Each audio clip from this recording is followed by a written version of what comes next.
Assalomu alaykum. Bugun biz fizikaning eng qiziqarli va amaliy ahamiyatga ega mavzularidan biri turli muhitlarda elektr toki haqida so'z yuritamiz. Ushbu taqdimot davomida elektr tokining metallar, suyuqliklar, gazlar va boshqa muhitlarda o'zini qanday tutishini ko'rib chiqamiz.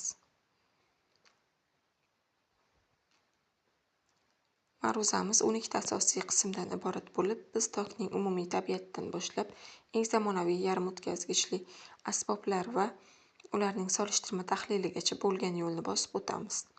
Elektr toki bu shunchaki harakat emas, balki zaryadlangan zarralarning tartibli harakatidir. Tok hosil bo'lishi uchun bizga erkin zaryad tashuvchilar, ularni harakatga keltiruvchi elektr maydoni va albatta berk zanjir zarur bo'ladi.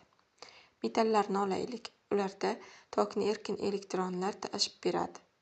Qiziqarli jihati shundaki, harorat ko'tarilganda metal ionlarining tebranishi elektronlar yo'liga to'sqinlik qiladi. Natijada qarshilik ortadi. Bu jarayon taqdimotda keltirilgan formula orqali ifodalanadi.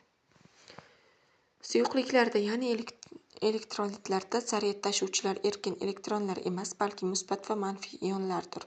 Bu yerda biz elektroliz hodisasiga duch kelamiz, ya'ni tok o'tishlari natijasida elektrodlarda modda ajralib chiqadi. Bu jarayonni Faraday qonuni bilan hisoblash mumkin. Gazlar odatda elektr tokini o'tkazmaydi, ya'ni ular dielektrikdir. Ammo biz ularni ionlashtirsak, masalan, qizdirsak yoki nurlantirsak, ular o'tkazgichga aylanadi. Gazlardagi tokni ionlar bilan birga elektronlar ham tashib beradi. Gazlardagi razryadlar turli ko'rinishda bo'ladi. Masalan, chaqmoq bu uchqun razryadi. Reklama chiroqlari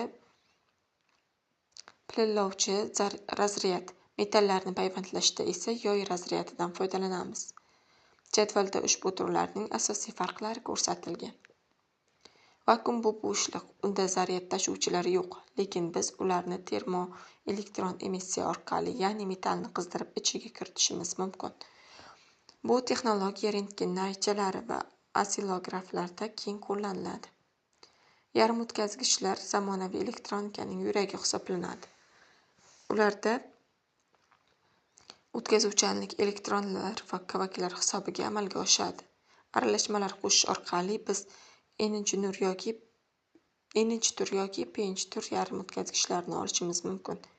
Agar P va N turdagi yarim o'tkazgichlarni birlashtirsak, bir tomonlama o'tkazuvchanlikka ega bo'lgan PN o'tish hosil bo'ladi. Bu kashfiyot bizga diodlar, tranzistorlar va svetoidlar kabi murakkab qurilmalarni yaratish imkonini beradi. Keling, barcha muhitlarni xulosalaymiz. Metallarda harorat ortishi bilan qarshilik ortsa, elektrolitlar, gazlar va yarim o'tkazgichlarda aksincha qarshilik kamayadi. Ushbu jadval har bir muhitning o'ziga xos tabiatini yaqqol ko'rsatib turibdi. Xulosa qilib aytganda, elektr tokining turli muhitlardagi tabiatini bilish bizga bugungi sivilizatsiyani kompyuterlardan tortib, ulkan energiya tizimlarigacha boshqarish imkonini beradi. E'tiboringiz uchun rahmat. Savollaringiz bo'lsa, kommentariyada qoldirishingiz mumkin.